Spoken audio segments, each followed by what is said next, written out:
Bu yaptığım teknelerin her birisine baktığımda şeyi de görüyorum ben mesela denizde, limanda yürürken veya yarışta gördüğümde veya resmini gördüğümde onları yaptığım dönemleri hatırlatıyor bana.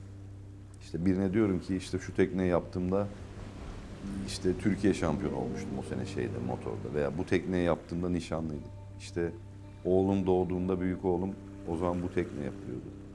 Şunu yaparken çok ekonomik olarak kötü durumdaydım işte zeytin ekmek yiyerek yaptık bu tekneyi. İşte şu tekneyi de bilmem ne gibi.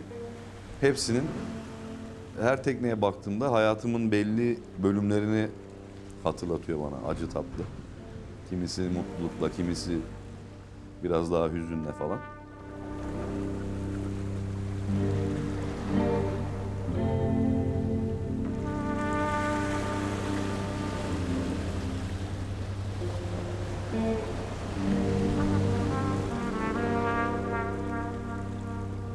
Babamın trandili vardı ben çocukken. Fırtına diye bir trandili vardı. Bodrum'da bayağı bilinen bir tekneydi o. Yani 80'lerde. İlk hatırladığım o.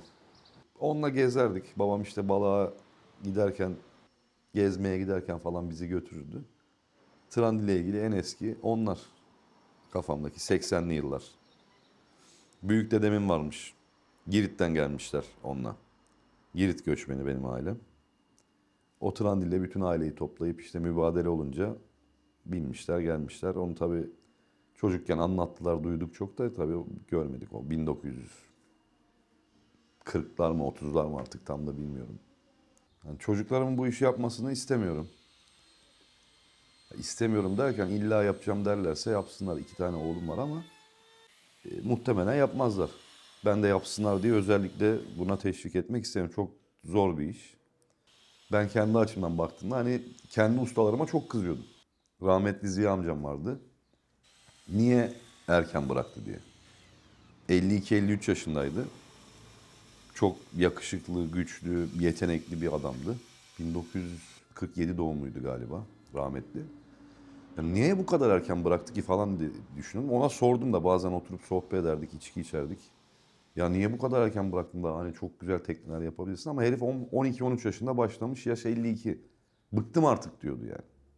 O zamanlar çok kızardım ben işte 28-30 yaşındayken nasıl bırakırlar ya tam ne güzel tekneler yapabilirler diye ama şimdi onları anladığım zaman yaklaştı galiba. Hiç huzuru yoktur. Hep duygusalsınızdır. İşte tekneye sahip çıkıyorsanız çocuğunuz gibiyse günün sonunda iş biter. Adam alır tekneyi gider yani. Ondan sonra kimisi çok iyi davranır. Sizin evladınız gibi, kızınız gibi olur o tekne. Kimisi çok iyi davranır, kimisi çok iyi davranmaz. Siz onu görürsünüz karşıdan bir şey de yapamazsınız.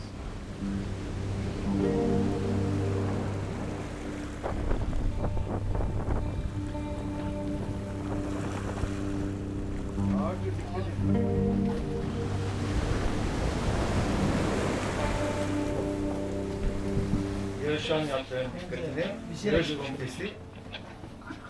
İlk yarışta kullandığımız start, ilk yarışta kullandığımız 1 numara iskele, Çelebi Adası iskele, Köçek Kayalıkları iskele, start hattında bulunan komite teknesinin de iskele tarafından finish alınacaktı.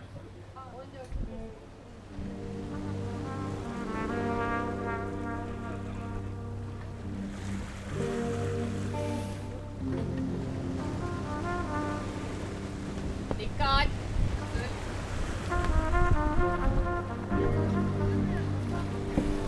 Çalıyorum.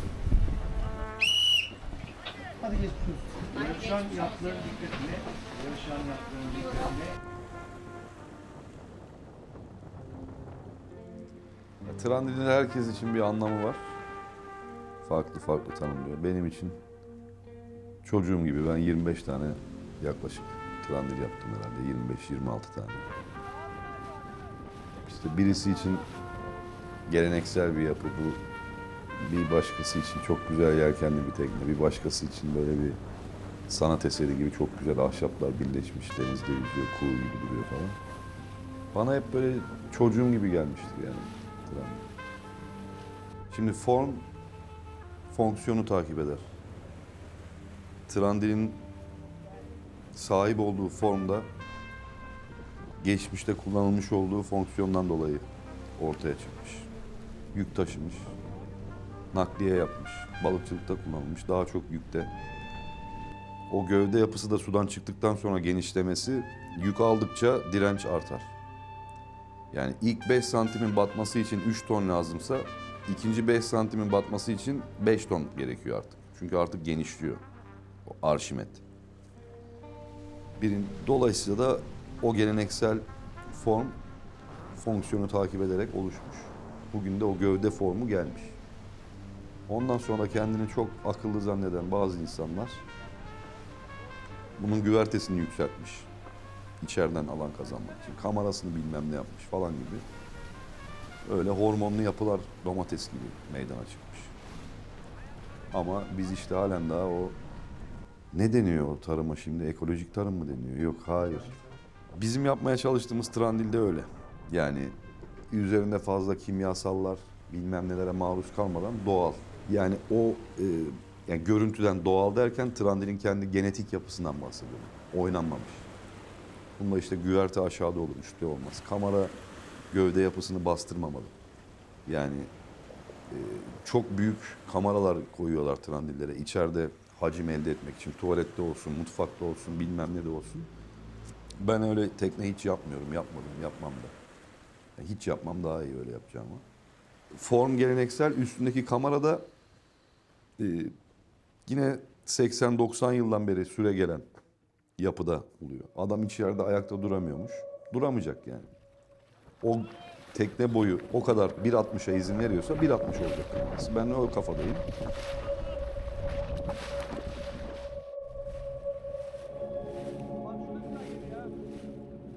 Bizim trandiller yeke ile kullanılır. Çok önemli bir tarihi bir şahsiyet. Çok çok çok eskiden ölmüş. İsmini söylemek istemiyorum. Rüyamda bana bir trandilin yekesini verdi. Ve 2 kavanoz böyle zümrüt, yakut gibi şeyler verdi yanında. Ya o rüyayı unutmam bir tek. İşte o taşlar, yeşil, zümrüt, yakut gibi taşlar. Onu unutmadığım bir rüyam olur. Evet.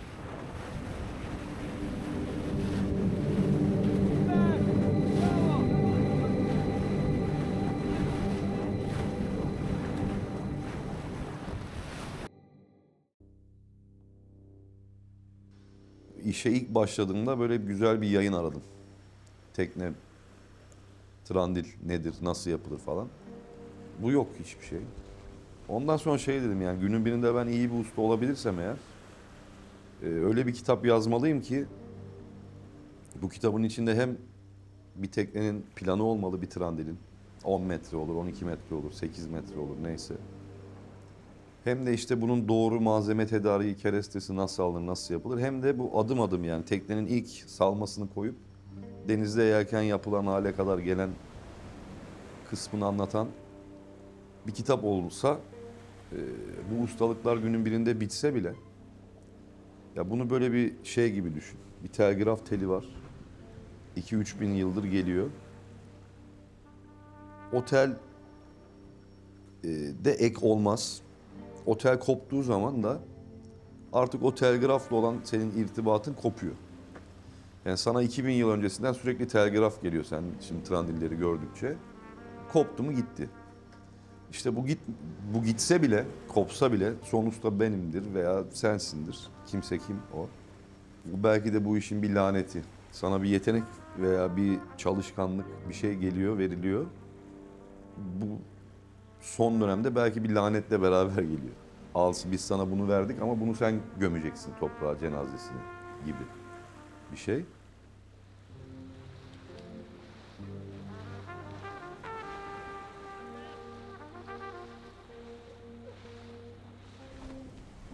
Ama bunun da önüne nasıl geçebilirsin? İşte doğru bir kitap yaz. Ben ilkokul mezunuyum yani.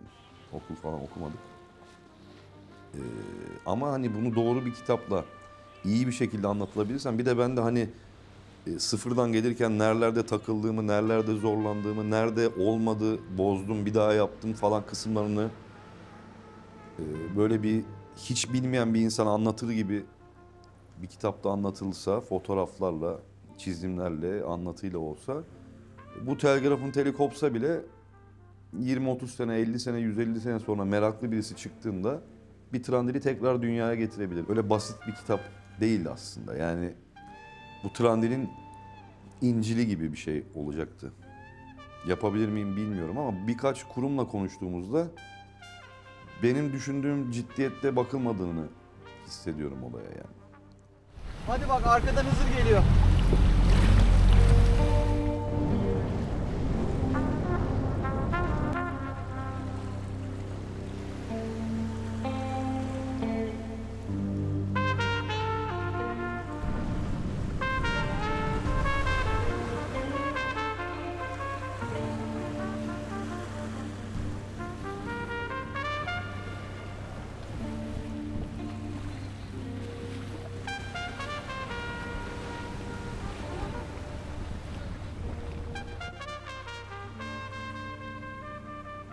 Demin sorduğunuz adam çıkar mı? Çıkmaz adam.